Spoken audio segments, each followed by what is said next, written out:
I am Tu Kim Lam. Welcome to the Medical News Show from Washington, D.C. On this edition of Medical News, we will talk about the latest news of hypertension. Hypertension or high blood pressure is a very serious condition. It is also called the silent killer because it often has no symptoms. It is the leading cause of strokes and a major cause of heart attacks. In the United States alone, approximately 73 million people have high blood pressure. Here with us today is Dr. Tran, who is currently practicing internal medicine in Virginia. He will share with us the information on hypertension and the latest update. Welcome to our Medical News Show, Dr. Tran. Yes, hello everybody to our medical news, and hello Ms. Lam. Sir, today we're going to talk about hypertension, commonly known as high blood pressure, because it is a very dangerous disease and because it is very important for our audience to understand clearly of this illness. First of all, can you explain to our audience what high blood pressure is? The high blood pressure means, by definitions, and we have the blood pressures divided into two. The first one called systolic pressure, related when heart pumping the blood volume to the blood vessels. The second one is called diastolic pressures, when the muscles of the heart relax, and we can see the blood pressures drop down. We call diastolic pressures. So the blood pressure is defined by two numbers. The one called systolic blood pressures. The second one is diastolic blood pressures. And then when the blood pressures go beyond certain numbers that defined by all the expert, we call high blood pressures. If you want to know a little bit more about blood pressures, we need to really guide you to the physiologies of the blood pressures.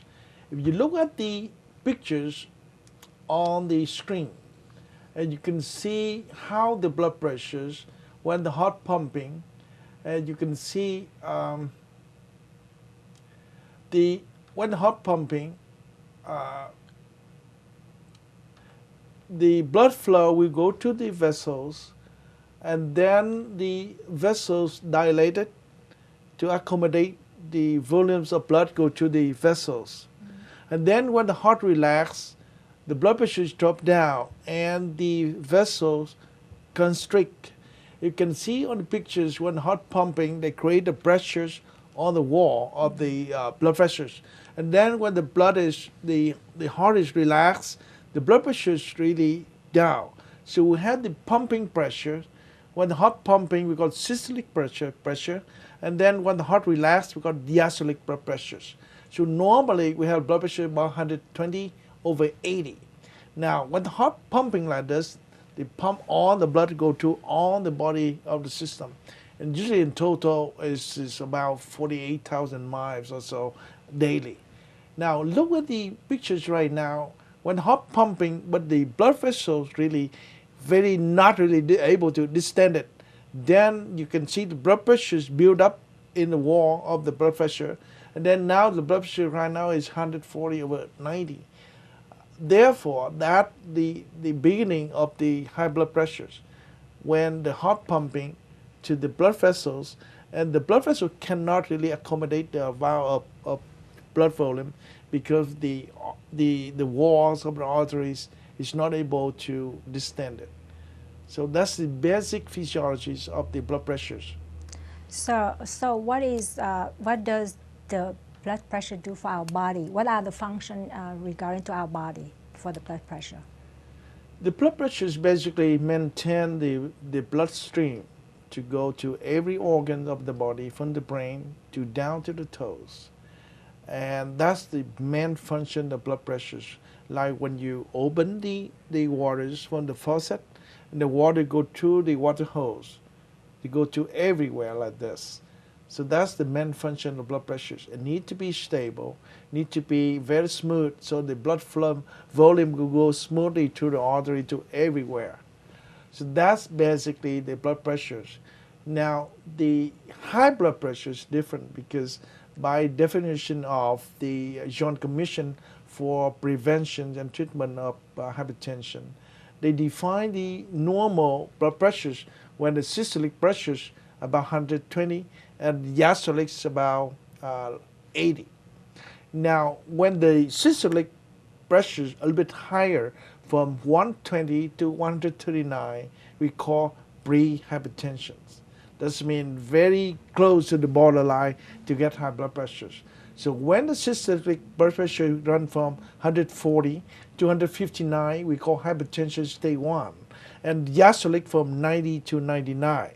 Now the second phase is when the systolic blood pressure is always above 160, and the diastolic over 100, we call hypertension stage 2. In the past, they divided into 4 stages, but now to be simplified, we just put 2 stages.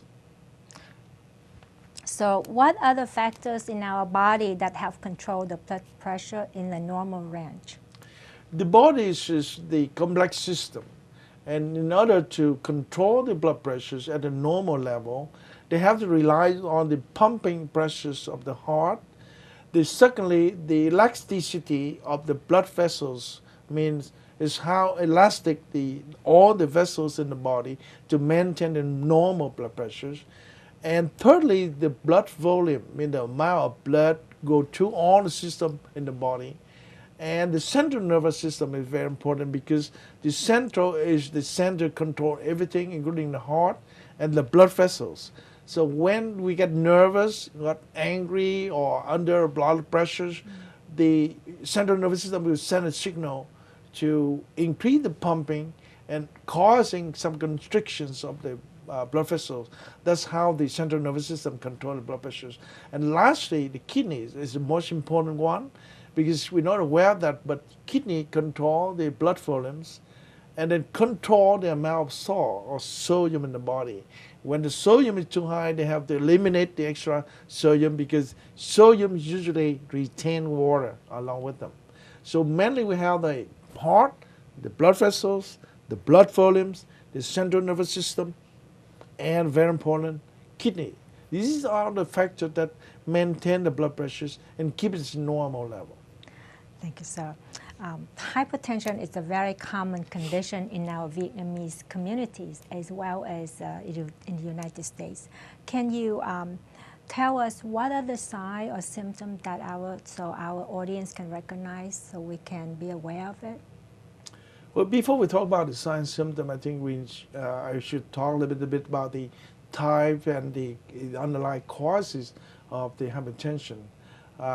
Because right now, most the blood pressures we call primary hypertension or essential. 90% we couldn't really find the underlying causes. And the second group we call secondary hypertension. About 10% of the blood pressure is high with the underlying causes. When we able to identify these causes and we treat those or fix these causes, most of the time blood pressure is resolved. I mean, we talking about a little bit cure, patient may not need to take medication anymore.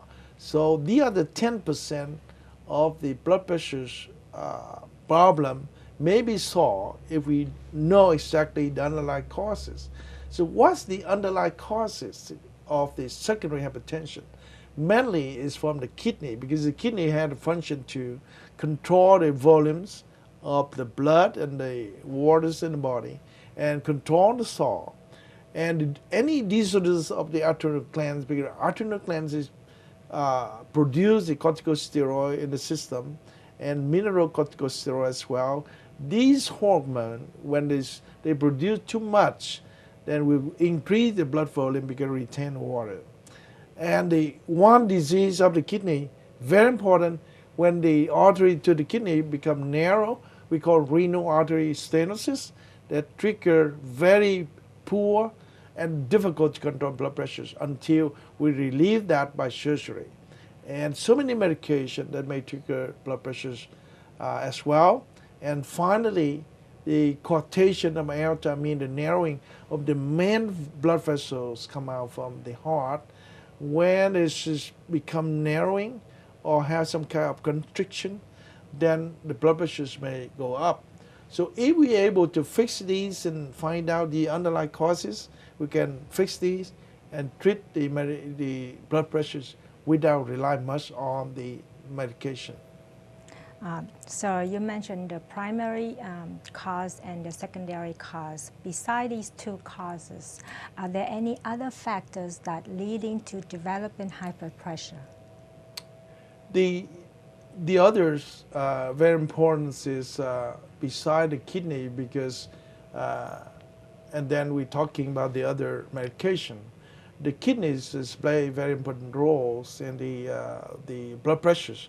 Therefore, most medication will target the chemicals of the kidney. If you look at the screen, you can see how complicated the kidney control the blood pressures, because whenever the blood pressures go down, the kidney will release the hormone called renin. The renin will stimulate the one of the chemicals in the kidney called angiotensin, and to convert it to angiotensin 1. And then from angiotensin 1, they will convert to angiotensin 2.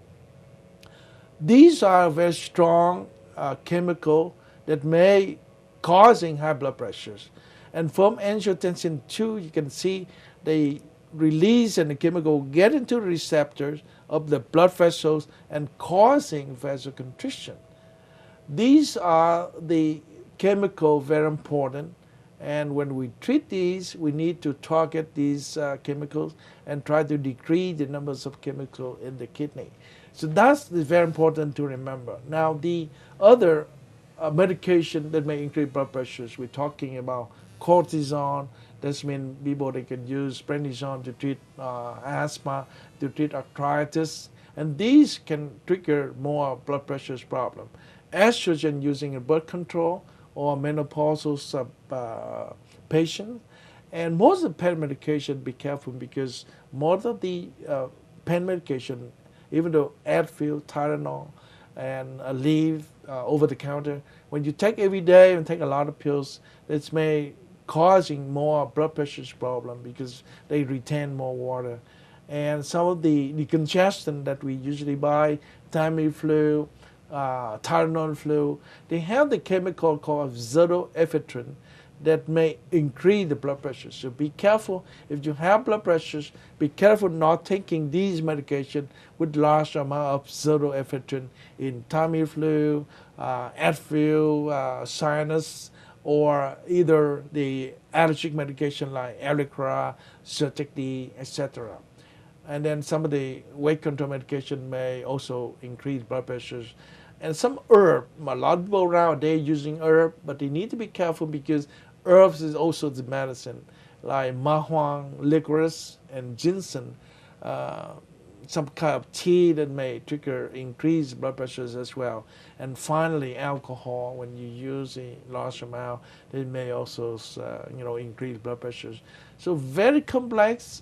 It's difficult for all of you to remember, but remember, these basically, even those simple medication over the counter like Tylenol flu, or some weight control, some herb, that may also affecting the blood pressure. So if you have blood pressure, be careful.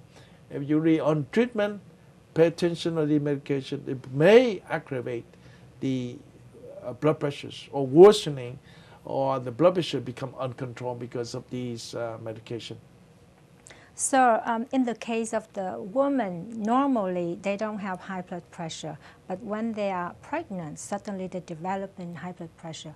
Can you tell us what are the causes that make this happen? That's a special case in the last 3 months of pregnancy, and some of the ladies may develop blood pressures because that's a complication of pregnancy. It's very dangerous, may affecting the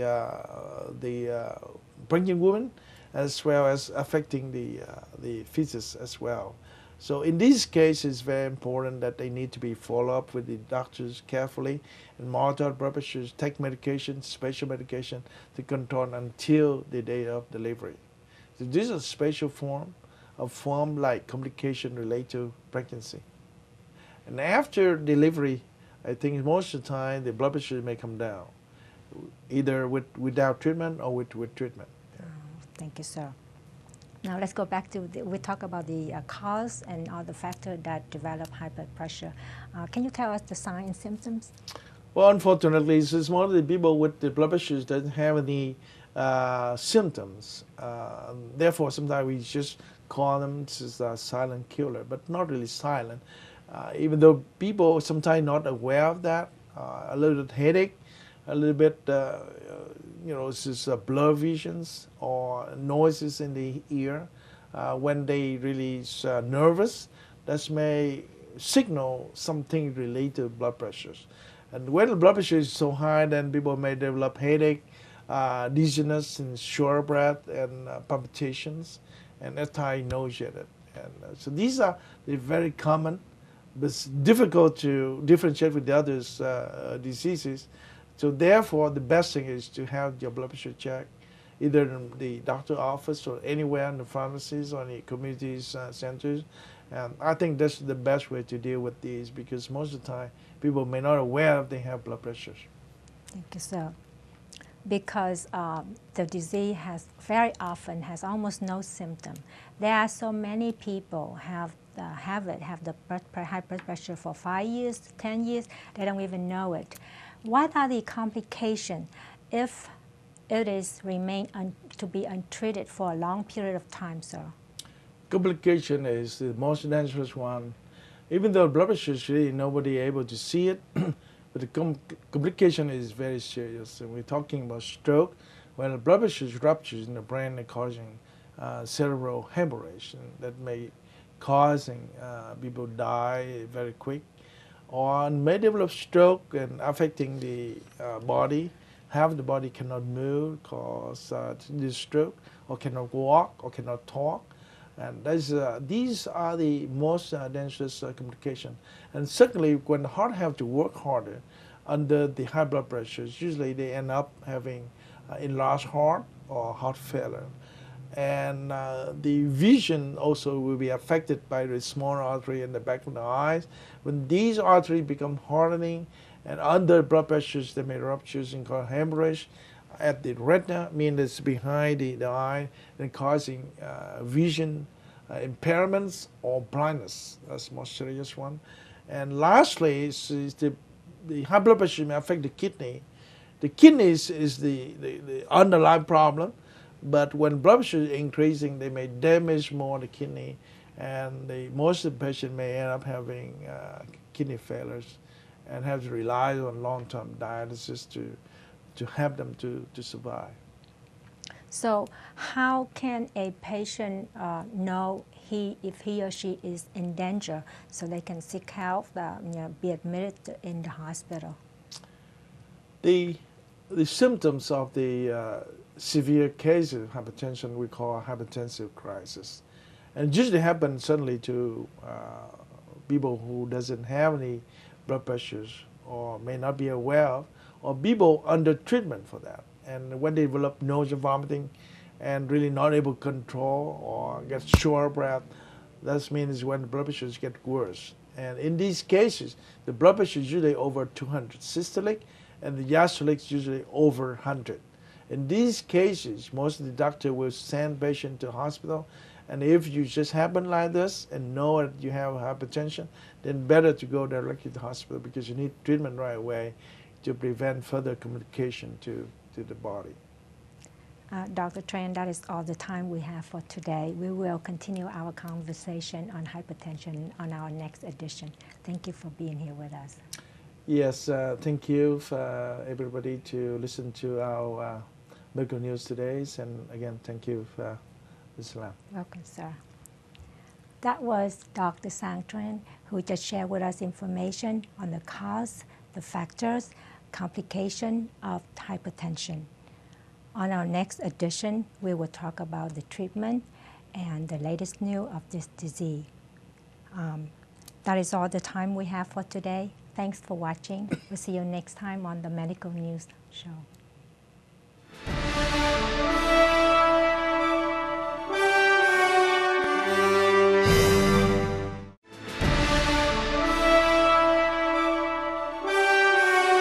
Hello, I am Thu Kim Lam. Welcome to the Medical News Show from Washington, D.C. On the last edition of the medical news, we'll talk about the causes, factors, as well as symptoms and the complication of hypertension. Hypertension or hyperpressure is a very serious condition that is also called the silent killer because it often has no symptom. It is the leading cause of strokes and heart attacks. In the United States alone, approximately 73 million people have hyperpressure. Here with us today is Dr. Tran, who is currently practicing internal medicine in Falls Church, Virginia. Dr. Tran will talk with us about the treatments and the latest news on hypertension. Welcome to our Medical News Show, Dr. Tran.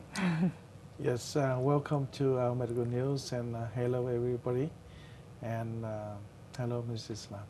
So last time we talked about the causes and factors and what leading to the hyperpressure. Today we're going to talk about the treatments. Can you tell us what are the kind of treatment that currently being used? The treatment we currently use is very commonly. First is diet, the diet modification and lifestyle changes. Number two is exercise, is applied to most of the diseases that we need to treat. And the medication is very important because comparing with the 20 years ago, we didn't have many medication. But nowadays we have a lot of medication with the advancements of the medical knowledge and also technology. We know more about the disease, and we're able to make a little more medication to use in different settings. And finally, in rare cases, we apply the surgery to provide some form of cure for the disease. In very rare, we will talk about that later. Yeah. So first of all, let's talk about changing diet for treating hypertension. How can we do that? The diet is the key of the treatment for hypertension because small studies throughout the years, and I think it's for the last 10 years, we have the study called DASH diet. DASH stands for Dietary Approach to Stop Hypertension. They call it DASH. And then means that people have to eat a little bit more vegetables, fruit and vegetable, and try to avoid salty food. They have to limit the amount of salt in the diet down to 2.4 grams a day. 2.4 grams a day means equal to about 1 teaspoonful of salt. And we need to cut on the fat of the meal, try to drink low-fat meal diet, low-fat meal, and then try to lose some weight and avoid drinking too much alcohol. I think that's basically the diet. Very easy to remember. Cut back on the salt, eat more fruit and vegetables, limit the amount of alcohol, and try to lose some weight. It's the most difficult is how to control the salt and the sodium. Certainly. So will you please tell us how daily exercise can help prevent hypertension?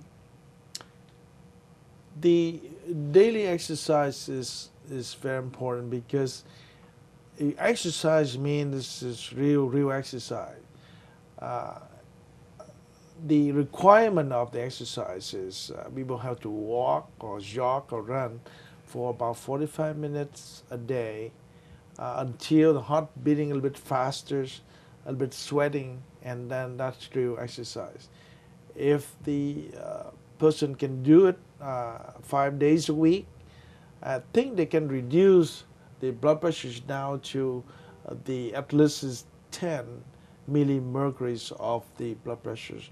Usually in blood pressure we measure by the mercury, and down to 10, as I think is very good with the exercise only.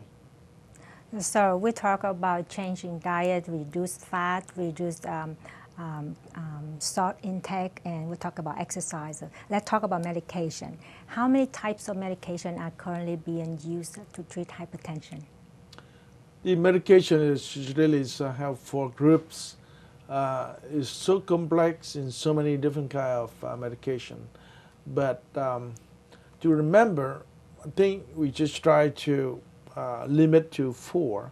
Number 1 is diuretics, means water pills. Secondly is beta blocker, try to control the actions of the central nervous system. And thirdly is we call calcium channel blockers.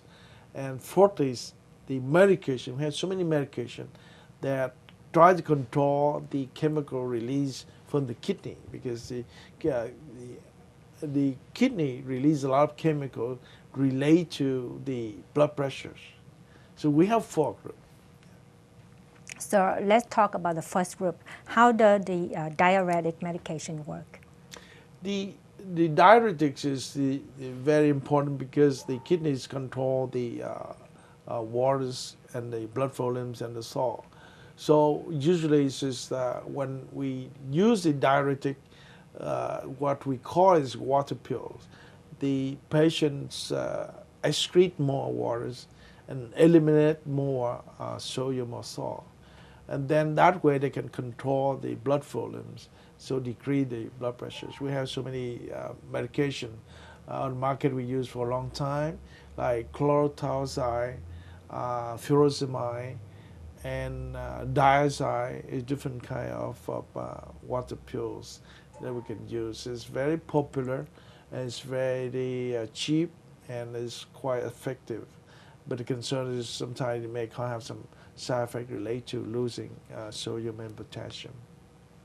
So the next group of medication you mentioned was the beta blockers. How effective are these beta blockers medication? The functions of the beta blockers means is block the sympathetic system of the central nervous system. We have 2 systems, the sympathetic system and parasympathetic system. The sympathetic system control and sometimes increase heart rate, causing high blood pressures. When we use beta blocker, we block that system, and then this will slow down the heart and decrease the blood pressures. We commonly have a lot of these, like atenolol, propranolol, the metoprolol, and the new one recently just come out called biosystolic. These are very commonly used right now. It's just usually combined with other medication to control the blood pressures.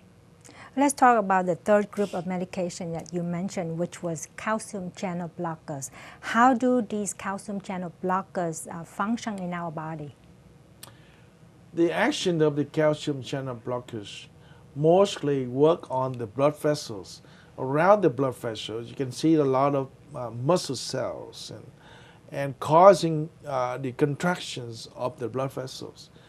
When they work like that, they need the calcium ion. When the medication called calcium channel blocker, means that this medication block the channel to transfer the calcium into the muscle cell. When they do that, they block the action of the muscle cell around the blood vessels. When that happens, then the muscle able to relax more and less constricted. And these is the function of the calcium channel blocker. We have like Norvac, amlodipine, nifedipines, and different group, verapamil, cardizem. These are very commonly used nowadays to control the blood pressures, focusing on control the blood vessels.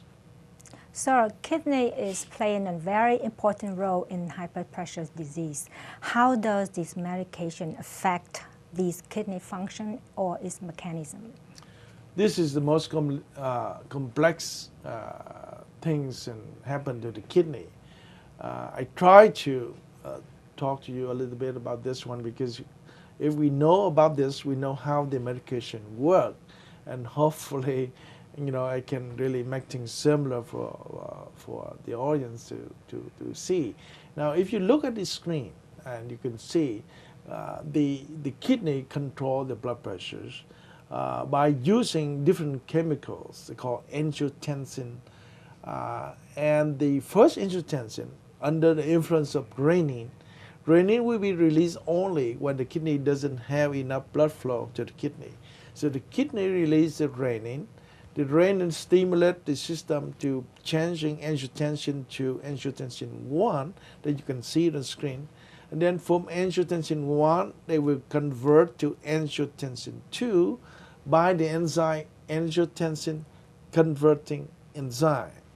Now from angiotensin 2, they will release the chemical to get to attach to the receptor called AT1 receptor. AT1 receptor will increase the blood pressures by releasing aldosterone.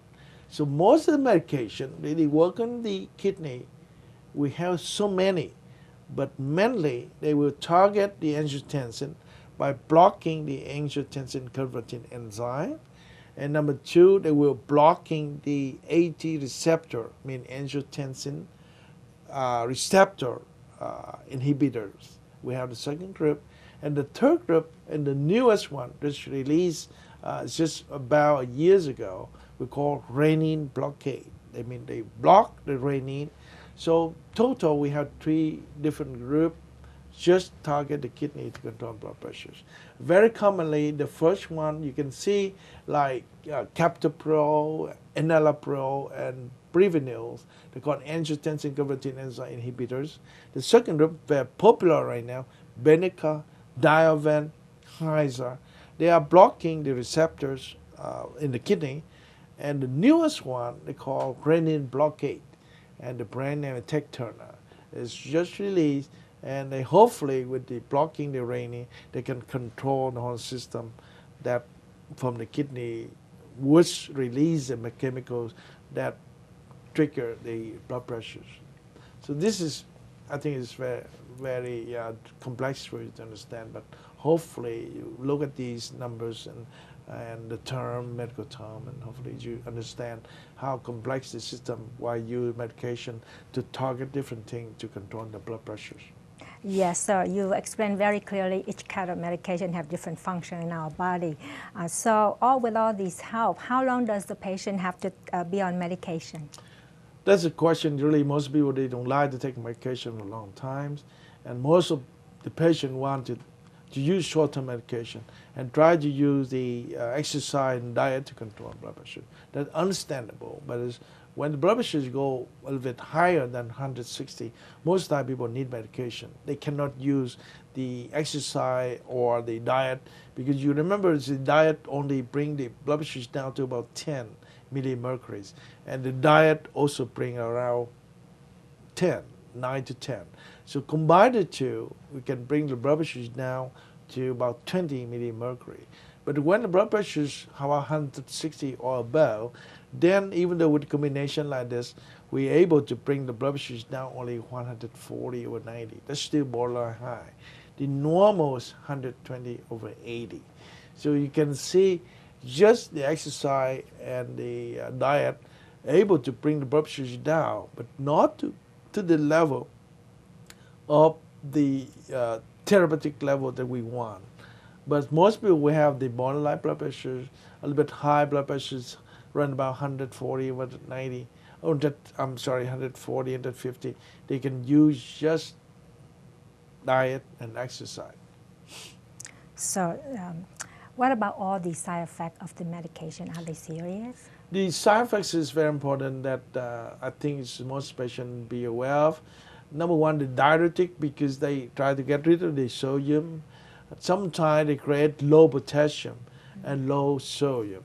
So most of the time the doctor have to check them like every 3 to 6 months to see how low the potassium.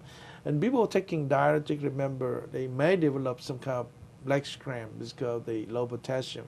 In these cases, people just need to eat a little more bananas and drink more orange juice. The second group is called beta blocker. Beta blocker because it blocks the central nervous system. Therefore, it's usually sometimes causing a little bit tired, fatigue, heart rate sometimes so slow, or the people may have some kind of sexual dysfunction because the degree, not really block, but decrease sexual dysfunction because they block the sympathetic system. And fourthly, because of the calcium channel blocker, they block the actions of the cell muscles the muscle cells of the vessel, sometimes it trigger some kind of constipation, and it relaxes the sphincter of the esophagus and decrease the function of most of the organ in the gastrointestinal system. And lastly, the people are using medication targeting the kidney like angiotensin converting enzyme. This may having some side effect like prolonged cough. For some reason, the Asian have more cough than the other people. So when they run into that problem, please tell the doctors, because that could be relate to the medication if they not really have any other underlying causes. So these are the very common side effects that I think people need to be aware of and maybe tell to the doctors, and the doctor may recognize these side effects as well. One of the side effects you just mentioned that affect the man, sexual dysfunction. Can you tell the audience a little bit more about that, sir? The sexual dysfunction really is just, because they're blocking the beta blockers, is blocking the inhibit some of the impulses from the brain. So therefore, sometimes may affecting the sexual urges and something the functions. But if the people run to that problem, they can make choosing some other medication to replace that. Yeah. So they need to report to their doctor. Well, most people they recognize that after they're taking for a short time, and I think most of the physicians may have to figure out some way to change that or get a new medications. Right now we have some new medication, the same group, but maybe less side effect on the sexual function. So what about the lady? Does the medication affect lady monthly period or her sexual function also? We don't have any studies to study the sexual dysfunction on women that I'm aware of, but the medication cannot use in pregnancy because it may affect the pregnancy and also affect the fetus as well. So we try to avoid these medication on the pregnant woman, but the pregnant women, when they develop hypertension, they need to use different medication that quite selective for them to use. So since you mentioned pregnant women develop high blood pressure, what causes, normally the women do not have high blood pressure, but when they're pregnant, it's just suddenly they develop this symptom? Well, this not happen all the time, because when the women get pregnant, they changing a lot in terms of hormonal changes in the system. They get a little bit bigger, they build up more weight, they eat more, they retain more waters, and sometimes it triggers hypertension in these pregnant women. And especially in the last 3 months, it's very dangerous, and then need to be monitored closely because it may affect the ladies, the pregnant woman, and also affecting the baby as well. Okay, so let's go back to the medication. How can a patient stop using the medication, or the patient have to use for the rest of her life? Well, everybody wishes to stop the medication because nobody likes to take the medication for long term. But as mentioned before, I think with the a little bit high blood pressures, then we can use exercise and diet to control, and hopefully bring blood pressures down to the normal level. But when the blood pressures run a little bit higher or above 160 systolic, then most of the time people have to use medication. And sometimes not just one medication, sometimes you have to use 2 medication, and we have so many other people maybe use at least 3 medication in order to control the blood pressures. So it's not everybody able to get off the medication unless they have really not so high blood pressures. Because of that, not very many people are able to get off medication. Therefore, so many people tend to believe that they can control their high blood pressure themselves by eating good, healthy diet and exercise daily, and they will not get on medication. Will you suggest that? Would you recommend them to do that? Well, it's not really, we would not, usually it's, basically we always recommend the diet exercise. And then if we're not able to control that, we use medication. But as physician, they can see which group of the patient need the medication right away, not going to the diet and exercise. The people with a little bit higher and normal blood pressures may control blood pressure with diet and the low salt diet and exercise. But people with the very high blood pressures, they cannot control with the diet and exercise. The treatment is include everything. I mean, exercise, diet, and maybe try to relax and don't get so much stress out. And medication is important because it's changing the pictures and prevent the complication. That's need to be remembered. Even though the medication may have some side effect, but the long-term benefit is much higher than the side effect because it prevents stroke, prevents heart failure, and prevents kidney failure as well. So we should listen to the doctor advice, follow the order. Also, many people like to use herb to cure the disease. As you mentioned earlier, some of the herb may cause or activate the hyperpressure. Should they use the herb medication to cure hypertension? Well, it's, the herbal medicines is well known. And if you see, throughout the years and back about 50, 60 years ago, we use most of the time herbs to treat high blood pressures. We don't have the precise idea of high blood pressures back then, but we just using some form of diuretics from herb and also relieve some pressures and decrease blood pressures. But with the advancements of the knowledge and with the technology right now, we know exactly what's going on in the body of the human being and what really the content in the herbs. So right now we can make these medication precisely the doses, so we can use it easily. Just take one pill, and I don't think is anybody really is against the herb to treat the blood pressures, but with the new medication, we know with all kinds of studies, we know for sure that the benefit of the blood pressures must outweigh the side effect and the side effect from these medication. So I would not really highly recommend using just herb to treat blood pressures because we don't know exactly how much we can take and for how long, and we don't have any well-controlled study to study these herbs and treat the high blood pressures. So you just mentioned that nowadays the science and technology and medicine is far in advance, and we know exactly what's going on with our bodies. The question is, are there any medication that cure the hypertension for good? Well, it's no medication that can cure because it's not curable disease, but it's in rare cases when people have the underlying disease from the stenosis of the renal artery that we can see later, and the coarctation of aorta. If we fix that by surgery, people can be cured, but very rare circumstances that we can cure the disease. So when we already talk about the diet control, changing lifestyle, and exercising and medication. Let's go to the last option, which is surgery.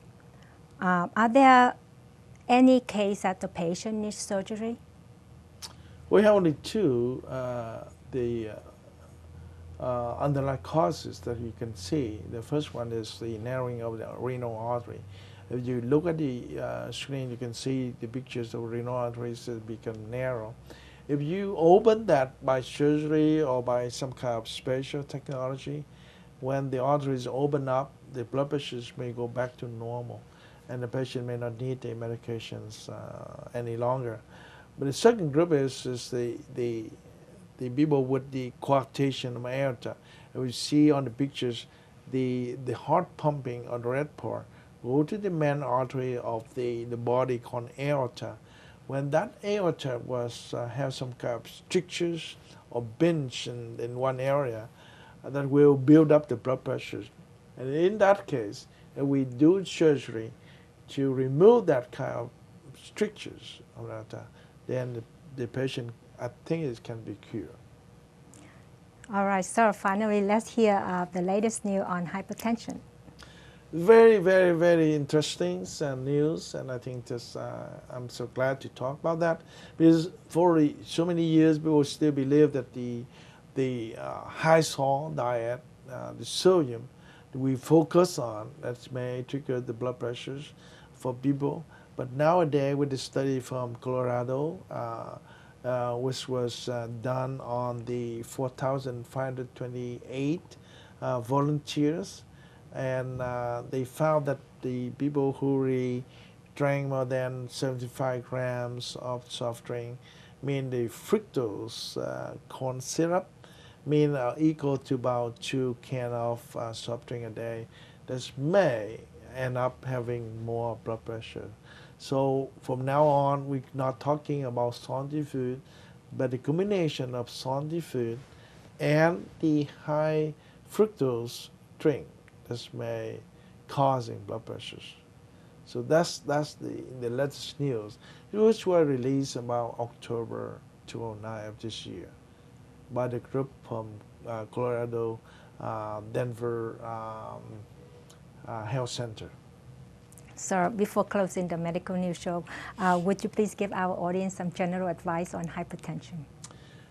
Really, my advice is to the audience and to the young and middle-aged and older people. I think is always be careful about blood pressures. Eat more fruit and exercise more. Cut back on the salt to any food.